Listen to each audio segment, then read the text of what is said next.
Each one of us bears the echoes of great people in our lives. Each one of us bears the mark of someone who touched us in a powerful way.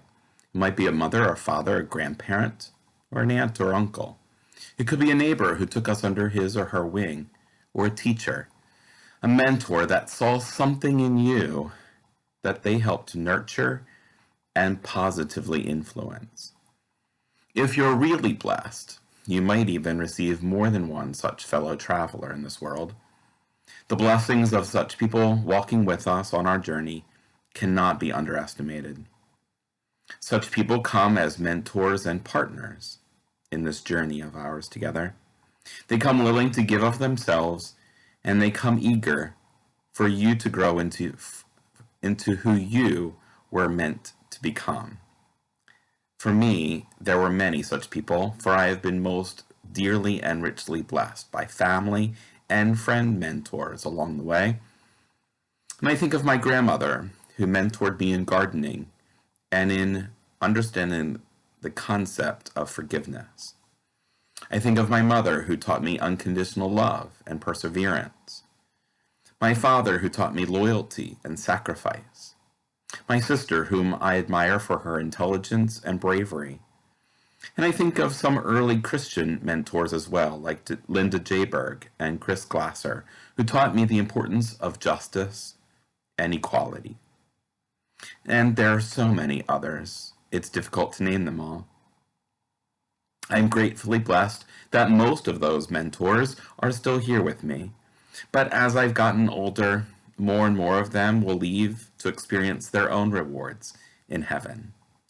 But if I could ask for one more thing from them, I think I might agree with Elisha from our Old Testament story and want a double measure of their spirit. In 2 Kings, Elisha must bid farewell to his mentor and master.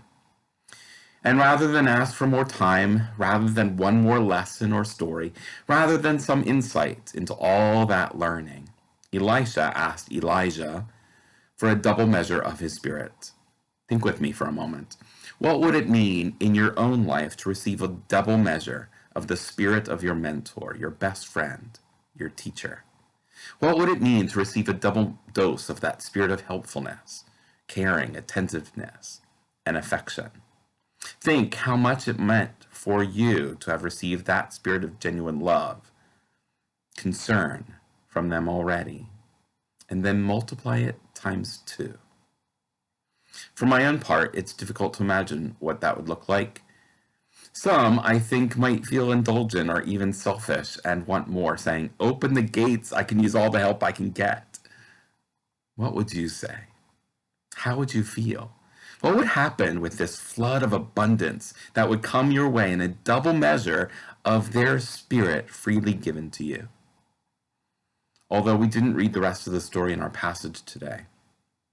Do you know what Elisha did? He picked up the mantle of Elijah. He stepped into his master's shoes. He took that double measure of the Spirit and went on to his own journey of greatness and service of the Lord and to the people. For those of us who've had the benefit of great teachers and friends like Elijah was to Elisha, the question comes to us as to what we have done with the great gifts that we've received. And more so, what will we yet do with the gift of Spirit, double measure or not, that we have received as pure grace from them? Are we to go on and try to fill the shoes of our benefactors? Are we to take the gift and use it in our own unique journeys? Or are we to take that gift and offer it to someone in the same way as it was offered to us? What do you think? Perhaps the best answer is found in trying to do all 3 of them. Perhaps some of us receive the call to fill the shoes of our mentors. How many of us have chosen our work because of someone who did that work, who inspired us? How many teachers are teachers today because of teachers that they once had? How many people saw someone who was admirable, doing admirable work, and were influenced by that? Elisha moved on to take up the mantle of Elijah because of what he saw Elijah doing, and because he knew who Elijah was as a person. It could be, of course, that we might take the beneficence and the gifts offered to us and use them in our own unique way as we move through our life's journey. Reverend Guy Ames tells the story about another pastor friend of his who once came to him rather astonished because one of his youth group members had gone on to be a great mathematics professor. "Well, what's so astonishing about that?" he asked.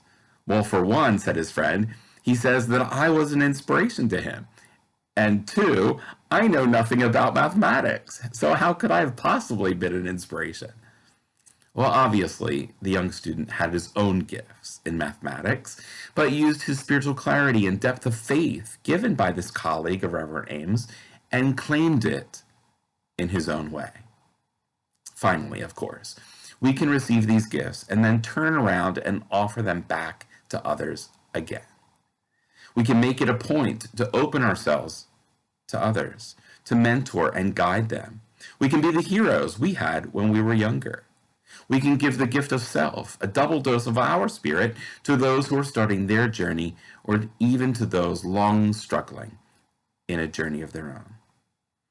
Perhaps the best way to honor those who gave themselves to us is to turn around and give ourselves to others. Of course, all three of these responses intermingle and join in our lives as we respond to the goodness of others around us.